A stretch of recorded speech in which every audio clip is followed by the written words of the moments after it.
Hello good morning students. आज हम class 12 में नया टॉपिक लेकर आए हैं समयुग्मजी और विषमयुग्मजी। यानी समयुग्मजी पौधे और विषमयुग्मजी पौधे आप कैसे पहचानोगे या उनमें अंतर क्या होता है।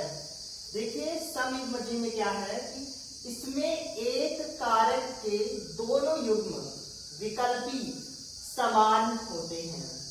यानी जो हम क्रोमोसोम्स लेते हैं, जैसे मनुष्य में आप एक्स मादा में और पुरुष में आप XY लेकर प्रदर्शित करते हैं, तो मादाएं क्या होती हैं समयुग्मजी XX और पुरुष विषमयुग्मजी, क्योंकि उसमें XY आ जाता है।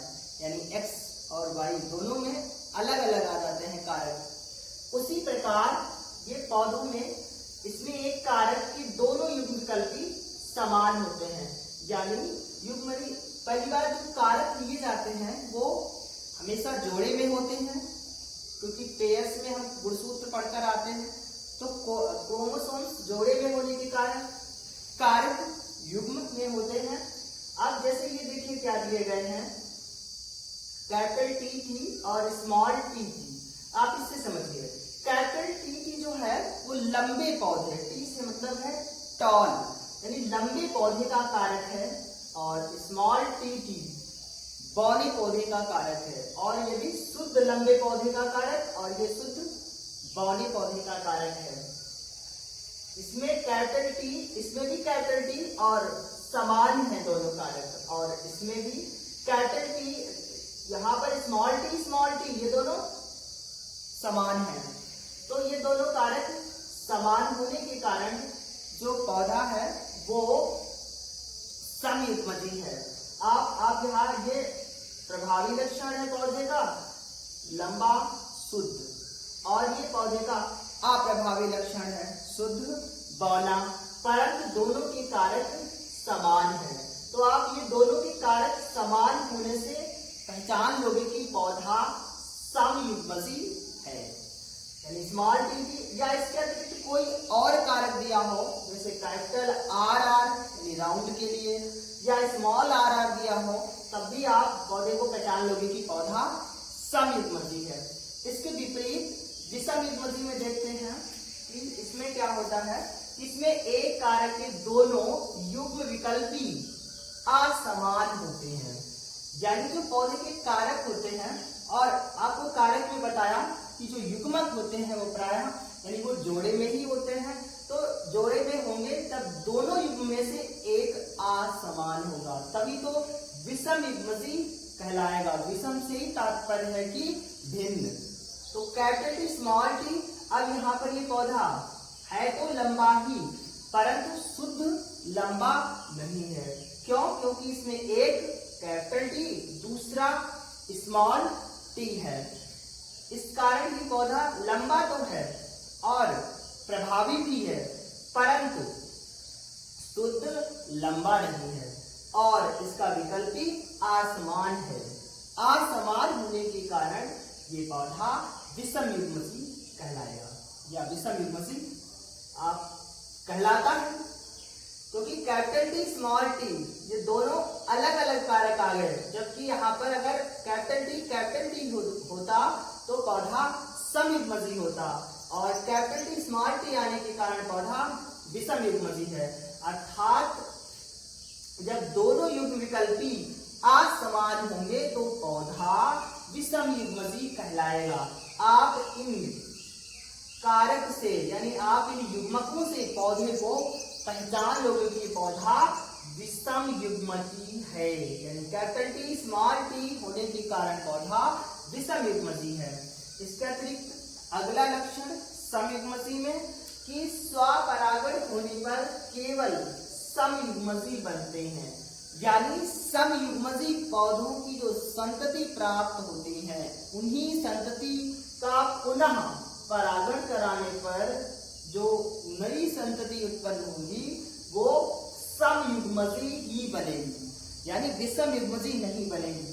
क्योंकि समयुग्मजी जब कारक होंगे तो जो संतानें उत्पन्न होंगी वो भी समयुग्मजी उत्पन्न होंगी।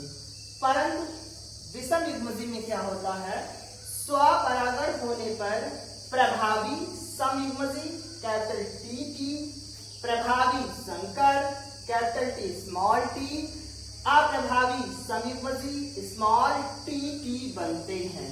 यानी जब विषम युग्मजी कारकों के साथ स्वपरागण कराया जाएगा तो उनकी संतति में देखिए प्रभावी समयुग्मजी उत्पन्न होंगे। अब ये प्रभावी समयुग्मजी क्यों, क्योंकि ये कैपिटल टी टी जैसा हम यहाँ समयुग्मजी में पढ़ के आए हैं, जब दोनों कारक समान होंगे तो पौधा समयुग्मजी होगा। इसी प्रकार ये दोनों कैपिटल टी टी क्या है, समान है, इसलिए ये पौधा आपका समयुग्मजी है। स्वपरागण होने पर प्रभावी समयुग्मजी, और प्रभावी क्यों है, क्योंकि ये दोनों कैपिटल टी टी है, यानी दोनों कैपिटल टी टी होने के कारण पौधा प्रभावी है और दोनों समान है, इसलिए समयुग्मजी है। अर्थात इसमें जो विषम युग्मजी में संतति प्रभावी समयुग्मजी, दूसरी प्रभावी संकर। अब ये संकर क्यों, क्योंकि एक कैपिटल टी है और एक स्मॉल टी है, अर्थात लंबे पौधे और बौने पौधे दोनों के मिश्रित लक्षण इसमें उपस्थित हैं, जिस कारण ये पौधा संकर है। और प्रभावी क्यों है, क्योंकि कैपिटल टी स्मॉल टी, यानी कैपिटल टी स्मॉल टी के साथ यहाँ पर कैपिटल टी प्रभावी है, अर्थात ये स्मॉल टी को दबा देता है और अपने को यानी लंबा और बौने के साथ लंबा अपने को व्यक्त कर पाता है और बौने को दबा देता है, जिस कारण ये पौधा प्रभावी है। और मिश्रित लक्षण यानी लंबे और बौने दोनों के आने के कारण संकर भी है, अर्थात दूसरी संतति प्रभावी संकर उत्पन्न होगी और तीसरी अप्रभावी समयुग्मजी। अब स्मॉल टी टी जिसके कारक यानी युग्मक या कारक युग्म कैसे होंगे, स्मॉल टी टी, अर्थात स्मॉल है ये, यानी स्मॉल टी टी है, क्योंकि लंबे के लिए हम कैपिटल टी टी लेते हैं शुद्ध लंबे के लिए, और शुद्ध बौना हमारा स्मॉल टी टी होता है, क्योंकि जो विपर्यास लक्षण होते हैं, विपरीत लक्षण होते हैं, उनको स्मॉल लेटर से लिखा जाता है। जैसे आप लंबा के लिए कैपिटल टी टी लोगे, ये लंबा के लिए है, तो इसी के विपर्यास, लंबा के विपर्यास या विपरीत लक्षण बौना होगा, उसको स्मॉल टी टी से लिखेंगे, यानी ये स्मॉल टी टी से। अब ये पौधा समयुग्मजी है और ये भी समयुग्मजी है, क्योंकि इसके भी कारक दोनों युग्म समान हैं और इसके भी दोनों कारक युग्म समान हैं। अब परंतु ये लक्षण कैसा है, लंबा है, प्रभावी है, ये बौना है, इसलिए अप्रभावी है। तो जो तीसरी संतति प्राप्त हुई वो समयुग्मजी तो है, क्योंकि दोनों युग्म या दोनों युग्म स्मॉल टी टी समान है, दोनों युग्म स्मॉल टी टी समान होने के कारण कैसा हो गया पौधा, अप्रभावी समयुग्मजी बनते हैं। तो विषम युग्मजी में स्वपरागण के बाद प्रभावी समयुग्मजी स्मॉल टी टी, प्रभावी संकर कैपिटल टी स्मॉल टी, अप्रभावी समयुग्मजी स्मॉल टी टी बनते हैं, यानी 3 प्रकार की संतति उत्पन्न होती है विषम युग्मजी में अगर स्वपरागण कराया जाता है तो। इसके बाद तीसरा लक्षण समयुग्मजी में एक विशेषक के लिए शुद्ध होते हैं, यानी जो समयुग्मजी पौधे हैं वो एक विशेषक के लिए शुद्ध होते हैं। जैसा हम यही आपको बताए थे कि ये शुद्ध लंबा है और ये शुद्ध बौना है, अर्थात ये लंबा है तो लंबे के ही लक्षण हैं इसमें, यानी मिश्रित लक्षण नहीं है। और ये बौना था कैसा, शुद्ध बौना, क्योंकि स्मॉल टी टी शुद्ध बौने को प्रदर्शित करता है, अर्थात कोई भी एक लक्षण समयुग्मजी में होगा और वो अपने में शुद्ध होगा। जैसे ये तो लंबा का था, इसके अतिरिक्त आप गोल ले सकते हो, गोल के साथ आपका विपर्यास लक्षण हरा भी लिया जाता है। तो इस प्रकार से यानी कोई भी विपर्यास लक्षण आप ले सकते हो, वो आप पीछे पढ़ के आए हो। तो जो विपर्यास लक्षण या जो लक्षण इसमें उपस्थित होगा समयुग्मजी में, वो अपने आप में शुद्ध होगा। जैसे ये शुद्ध लंबा और दूसरा ये शुद्ध बौना, अर्थात इसमें कैपिटल टी वाले कारक युग्म में केवल लंबे के ही लक्षण हैं और स्मॉल टी वाले कारक में केवल बौने के ही लक्षण है। परंतु विषम युग्मजी में क्या है कि एक विशेषक के लिए शुद्ध नहीं होते, अर्थात संकर होते हैं। यानी कि जो विषम युग्मजी, विषम से ही समझ में आता है अलग अलग या भिन्न भिन्न, तो इसमें जो लक्षण होगा विषम युग्मजी पौधे में वो शुद्ध नहीं होगा, संकर होगा। जैसे ये, इससे आप समझिए ये कैपिटल टी स्मॉल टी दिया गया है, यानी विषम युग्मजी में आपको बताया कि दोनों युग्म विकल्पी असमान होते हैं, अर्थात ये कैपिटल टी लंबे का कारक है और स्मॉल टी बौने का कारक है। तो इन दोनों के यानी लंबा और बौना दोनों के कारक इसमें उपस्थित हैं, जिसके कारण ये पौधा शुद्ध नहीं है। प्रभावी तो है क्योंकि कैपिटल टी स्मॉल टी को व्यक्त नहीं होने देता है, जिसके कारण प्रभावी तो है, परंतु ये कैसा है, संकर है, अर्थात इसमें मिश्रित लक्षण आए हैं। इसलिए अगला पॉइंट यही पॉइंट है कि एक विशेषक के लिए शुद्ध नहीं होते, अर्थात संकर होते हैं। यानी ये मिश्रित लक्षण होने के कारण इसके जो विषम युग्मजी के लक्षण होंगे वो संकर होंगे, अर्थात मिश्रित होंगे। इसके साथ सम युग्मजी में अगला पॉइंट देखते हैं। जनन के समय एक ही प्रकार के युग्मक बनते हैं, यानी जो सम युग्मजी पौधे हैं और उसमें जो जनन करते हैं, जनन के समय केवल एक ही प्रकार के युग्मक बनेंगे। जब एक ही प्रकार के युग्मक बनेंगे तभी तो वो सम युग्मजी कहलाएगा। जैसे जब जनन होगा तो कैपिटल टी बनेगा या फिर स्मॉल टी ही बनेगा। इसके अतिरिक्त आप capital T small T round round ऐसे ले सकते हो, ये विपर्यास लक्षण में आते हैं, और कैपिटल आ रहा है स्मॉल आ रहा है। तो जब समयुग्मजी पौधा ये है, ये भी समयुग्मजी है, और इसके और विपरीत जैसे आप येलो येलो लिया जाता है और स्मॉल वाई गोल के साथ हरा भी लेते हैं। तो अगर येलो येलो लिया गया तो कैपिटल वाई स्मॉल वाई, और यहाँ पर रेड लिया गया, गोल की भी लिया गया तो कैपिटल आर स्मॉल आर। अब इसमें देखो क्या है कि ये दो, इसके भी कारक समान है, इसके भी कारक समान है। इसी प्रकार ये अगला उदाहरण, इसके भी कारक समान है और इसके भी कारक समान है। तो जब कारक युग्म दोनों समान होंगे तो जो उनसे युग्मक बनेंगे उन युग्मकों में समानता होगी, अर्थात उसमें जन्म के समय बनने वाले युग्मक समान होंगे। परंतु विषम युग्मजी में क्या है, अलग अलग प्रकार के युग्मक बनते हैं। जैसा हम यहाँ समझ करके आए हैं, कैपिटल टी स्मॉल टी, यानी कैपिटल टी स्मॉल टी बनता है तो दोनों युग्मक या दोनों युग्म अलग अलग हैं। इसी प्रकार से जब राउंड राउंड में बनाओगे आप तो इस प्रकार से बन जाएंगे आपके कैपिटल टी स्मॉल, ऐसे बन के आएंगे, जिसमें क्या होगा कि ये प्रभावी तो है परंतु एक दोनों की जो युग्म है वो असमान है, अलग अलग हैं, अर्थात इसके युग्मक अलग अलग बनेंगे।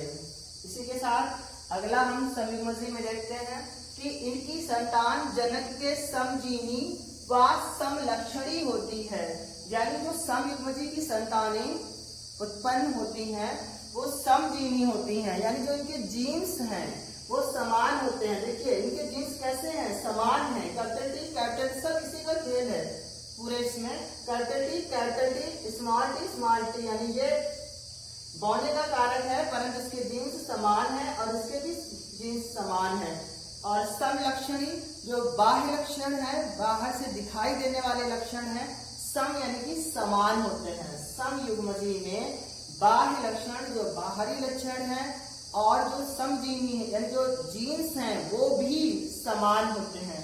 परंतु विषम युग्मजी में इनकी संतान में प्रभावी व अप्रभावी दोनों लक्षण होते हैं।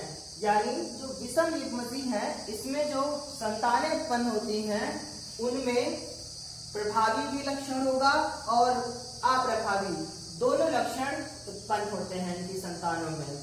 जबकि समयुग्मजी में समान समजीवी होने के कारण और समलक्षणी भी होते हैं, बाह्य लक्षण भी समान होता है, परंतु विषम युग्मजीव में प्रभावी भी होंगे और अप्रभावी दोनों लक्षण उत्पन्न होते हैं।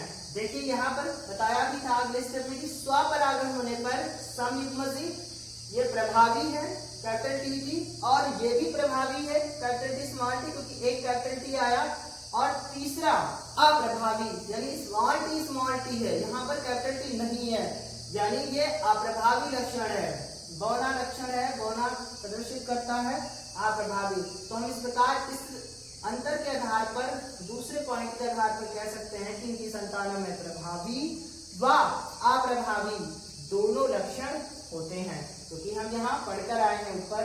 इसके अतिरिक्त अंतिम और देखते हैं लक्षण कि अतिरिक्त ओज प्रायः अनुपस्थित होता है, यानी जो समयुग्मजीव पौधे की जो संतति उत्पन्न होगी उसमें कोई नया लक्षण उत्पन्न नहीं होगा या कोई नया लक्षण विकसित नहीं होगा, क्योंकि इसमें प्रभावी लक्षण उत्पन्न होता है, या कह सकते हो समजीवी लक्षण या समलक्षणी उत्पन्न होता है, यानी जो माता पिता के लक्षण हैं वही लक्षण वहां पर उपस्थित होंगे और इसके अतिरिक्त कोई नया लक्षण नहीं आएगा। परंतु विषम युग्मजीव में संकर ओज पाया जाता है, यानी हाइब्रिड विगोर पाया जाता है। देखिए अब यहाँ पर क्या था, स्वपरागण कराने पर 3 प्रकार की संतति प्राप्त हो रही थी, प्रभावी समयुग्मजीव, प्रभावी संकर, अप्रभावी समयुग्मजीव। जिसमें क्या था, प्रभावी तो अप्रभावी ये दोनों तो आना लाजमी था, आना जरूरी था, क्योंकि इन दोनों के लक्षण हमने ऊपर लिए थे, परंतु तीसरा लक्षण संकर आ जाता है, यानी कि इससे मिश्रित संतानें उत्पन्न होती हैं, यानी कैपिटल टी तो आना चाहिए था, स्मॉल टी भी आना चाहिए था, परंतु कैपिटल टी स्मॉल टी ये नया लक्षण यहाँ पर आ जाता है विषम युग्मजीव में, क्योंकि और ये अतिरिक्त लक्षण होता है, क्योंकि हम लेते तो प्रभावी शुद्ध लंबा और अप्रभावी शुद्ध बौना, परंतु यहाँ पर प्रभावी संकर प्राप्त हो जाता है। क्यों? क्योंकि यहाँ पर ये नया लक्षण आता है विषम युग्मजीव होने के कारण, यानी संकर ओज हाइब्रिड विगोर आ जाता है, यानी नया लक्षण उत्पन्न हो जाता है। तो ये इस प्रकार समयुग्मजीव और विषम युग्मजीव समाप्त हुआ, और अंतर भी लिख सकते हो या आप समयुग्मजीव विषम युग्मजीव ऐसे ही बता सकते हो परिभाषाओं के माध्यम से, और ये ऊपर इसकी परिभाषा ही दी गई है।